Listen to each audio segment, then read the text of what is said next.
I still remember the way the candlelight flickered across the table, throwing soft shadows across the crisp white linen and glinting off the rim of my wine glass.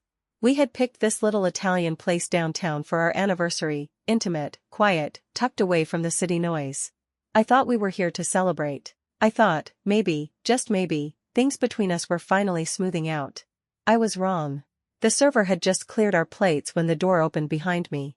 I felt the shift in the air before I even turned around, like the sudden drop in pressure before a storm. Heavy, charged, inevitable. His brother, Aaron, strode toward us, not bothering with pleasantries. He wore a smug little smile that made my skin crawl, like he already knew how this night was going to end. He pulled out a chair, sat down across from me like he had every right to be there, and slapped a thick manila envelope onto the table between us. The wine glass in my hand trembled slightly. "Sign this," Aaron said, tapping the envelope once with a perfectly manicured nail, "or leave our family." My stomach dropped.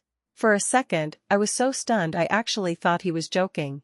But then I looked up at my husband, at Nate, and saw the way he shifted uncomfortably in his seat, avoiding my eyes. "It's just a form of protection," Nate mumbled, fiddling with his fork. His voice was small, almost apologetic. Almost. I blinked at him, trying to find the man I thought I married in that face. The man who used to slip love notes into my suitcase when I traveled for work, who once spent an entire afternoon fixing the chain on my grandmother's broken locket because he knew how much it meant to me. Instead, all I saw was fear. Fear, and something worse, compliance. Aaron pushed the envelope closer to me. "It's nothing personal," he said, smirking. "Just business. You understand, don't you?" I smiled then. A slow, deliberate smile. I picked up my wine glass, took a long, careful sip, and set it down with a soft clink. They thought they had me cornered. They thought they could humiliate me, bully me, make me feel small. Oh, they had no idea. "Don't worry," I said, my voice light, almost cheerful. "I've already signed something." Aaron and Nate exchanged a confused glance. Nate reached for the envelope I pulled from my handbag, slim, pristine, and sealed with a neat strip of tape. His hands hesitated, just for a moment, before he slid his thumb under the seal and opened it. I watched, heart pounding, as they pulled out the papers inside. The moment their eyes scanned the first few lines, all the color drained from Nate's face. Aaron's mouth tightened into a thin line, his bravado faltering for the first time all night. This can't be true," Nate whispered, his hands trembling slightly as he turned the page. The air grew heavy with the kind of tension that makes breathing feel like a chore. Aaron grabbed the paper out of Nate's hands, scanning it with growing horror. I leaned back in my chair, the soft creak of the wood a satisfying punctuation to the silence. I let them stew in it for a moment before I said, almost lazily, "You see, gentlemen, before I agreed to marry into this charming little dynasty, I did a bit of paperwork myself." I tilted my head, savoring the moment. "And what you're holding right now," I continued, "is a legally binding postnuptial agreement. One that Nate signed 6 months ago, witnessed and notarized, giving me full ownership of his personal assets if certain conditions were ever breached." Aaron's jaw tightened. "This is a lie." Nate looked like he was going to be sick. You tricked me." "No," I said calmly, setting my napkin down on the table. "I protected myself. I knew your family would pull something like this eventually. I just didn't expect it to be over tiramisu."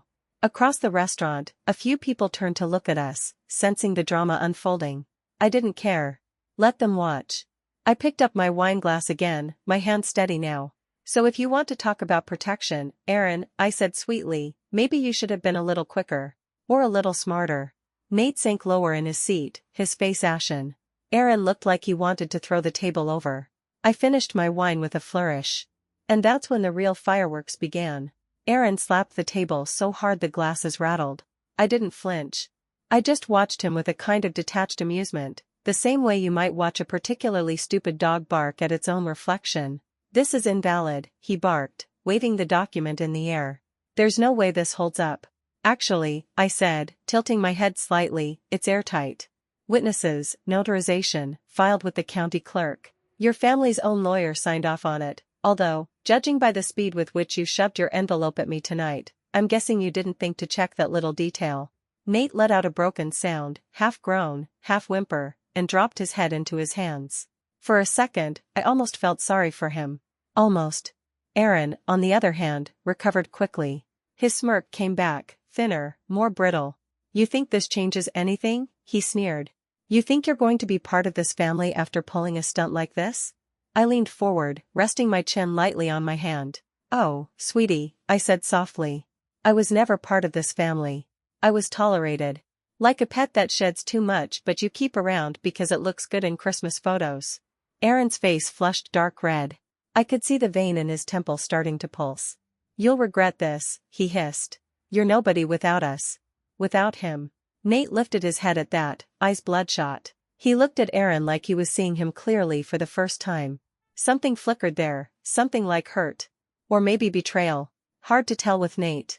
You said you just wanted to protect me, Nate muttered. His voice cracked on the last word. Aaron rolled his eyes. I am protecting you, idiot. Protecting you from her. I sat back, crossing my arms. Protecting him from what? From someone who loved him enough to outmaneuver an entire family of vipers?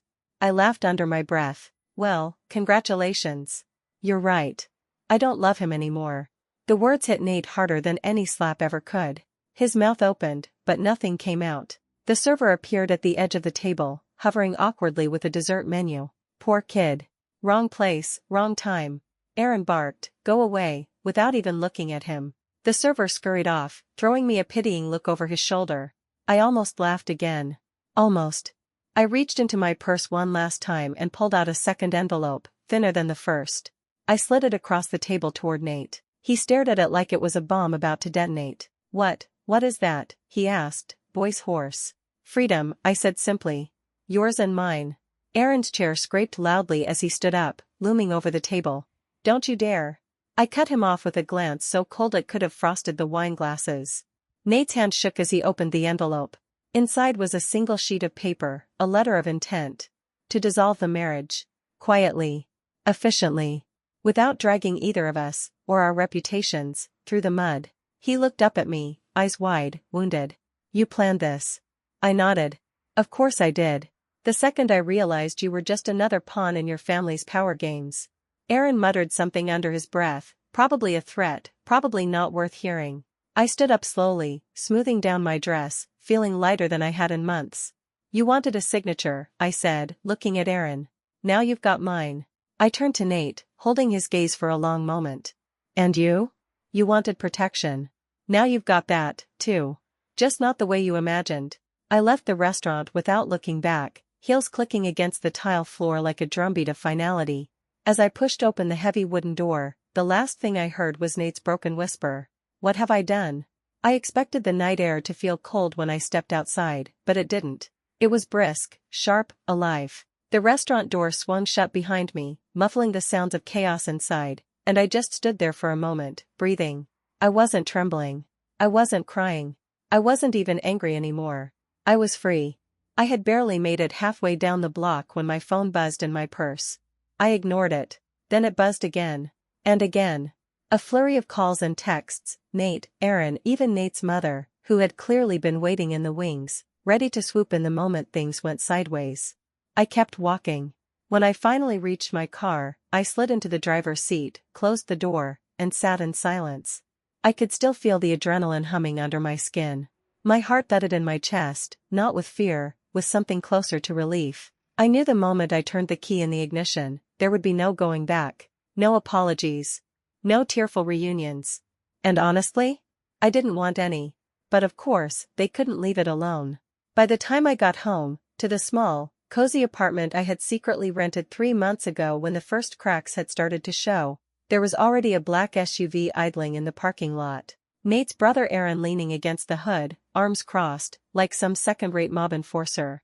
I parked a few spaces away and got out calmly, tossing my keys from hand to hand. You're making a mistake, Aaron said before I could even reach my door. I raised an eyebrow. Am I? He pushed off the car, stalking toward me. You're walking away from everything. From money, security, status. I shrugged. I'm walking away from a family that treats love like a transaction. He scoffed. You think you're going to do better than Nate? I actually laughed. A full, bright, clean laugh that made Aaron's face twist in irritation. You really don't get it, do you? I said, stepping closer until I was just a breath away from him. I don't want Nate's money. I don't want the family name. I don't even want your approval. I smiled, a slow, wolfish thing. I already have what matters, my freedom. My dignity. My life. Aaron opened his mouth to say something else, but then my phone buzzed again, and this time, I pulled it out to show him the screen. It was a bank alert. The transfer had gone through. Months ago, when I saw the writing on the wall, I moved my money, my inheritance from my grandmother, my savings, every penny I had ever earned, into an untouchable trust under my sole control. Tonight, with Nate distracted and Aaron desperate, I had triggered the final move. They couldn't touch me. Not legally. Not financially. Not ever. You think this is over? Aaron hissed. I tilted my head. For me? It is. I turned on my heel and walked toward my door without looking back. Aaron didn't follow. He couldn't. His threats had no teeth anymore, and we both knew it. Inside, the apartment was warm, soft, familiar. I kicked off my shoes, poured myself a glass of water, and sat cross-legged on the couch. The quiet was deafening, and beautiful. For the first time in what felt like forever, I wasn't waiting for the other shoe to drop. I wasn't holding my breath, wondering when the next insult or betrayal would come. I was done waiting. My phone buzzed one last time. Nate. Nate, please. Can we talk? I didn't know Aaron was going to do that. I still love you. We can fix this. I stared at the screen for a long moment, my thumb hovering over the reply button. And then I typed 2 words. Too late. I hit send. Then I blocked his number. The night stretched out before me, dark, endless, full of possibilities I hadn't dared dream about for months. I sat back on the couch, pulled a blanket over my legs, and smiled to myself. Tomorrow, the real work would begin. Tomorrow, they would realize they didn't just lose a battle. They lost me. The next morning, I woke up before the sun had even touched the windows. For a second, lying there in the soft, unfamiliar quiet, I wondered if it had all been a dream. But then I saw my phone on the nightstand, dark, silent. No new messages. No missed calls. It was real.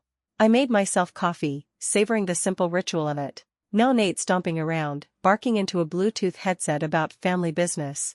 No Aaron lurking, pretending to be casual while assessing my every move. Just me. A coffee mug. A world of my own making. Until around noon. That's when the doorbell rang.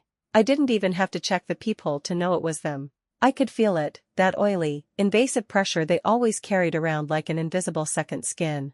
Still, I looked. There they were, Nate, Aaron, and, because of course she had to make an appearance, Nate's mother, Deidre. Standing there like some twisted version of the Holy Trinity. Forgiveness, punishment, and judgment, all wrapped up in designer scarves. I cracked the door just an inch, not bothering to hide the steel in my voice. You have 30 seconds. Nate stepped forward first, hands up, like he was approaching a wounded animal. Which, honestly, said a lot about how they still saw me. Please, he said, his voice raw. Just let us explain. I leaned my head against the doorframe, feigning boredom. Explain what? That you thought you could corner me into signing away my life? That you let your brother, I cut a sharp look at Aaron, who bristled, bully me while you sat there like a coward. Deidre opened her mouth, probably to spout some nonsense about family duty, but I cut her off before she could. I don't belong to you, I said, quietly but firmly. Not by name, not by blood, not by contract. Nate's face crumpled. He looked like he hadn't slept. Good. Aaron, however, looked like he was about to blow a gasket. His entire posture screamed we're losing control and he didn't know how to handle it. What do you want? Deidre snapped finally, the perfect mask slipping. There it was. The real question. Not how do we fix this? Not what did we do wrong? But what can we give you to make you behave? I smiled, slow and deliberate. Nothing, I said. There's nothing you have that I want. I started to close the door, but Nate reached out, palm flat against the frame, desperation etched into every line of his face.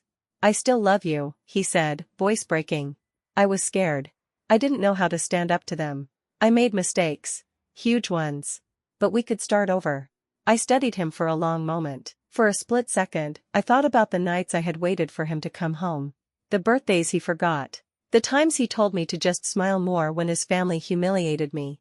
I thought about how small I had made myself to fit into their tiny, miserable world. How much of myself I had shrunk down, folded away, just to survive it.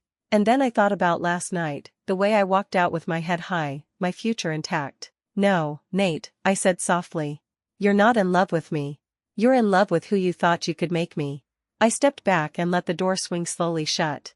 The last thing I saw was Aaron yanking Nate by the arm, hissing something harsh under his breath, and Deidre standing there frozen, small and furious and utterly powerless for the first time in her life. The lock clicked into place. I turned, leaned my back against the door, and let out a long breath that shook the very bones of me. It was over.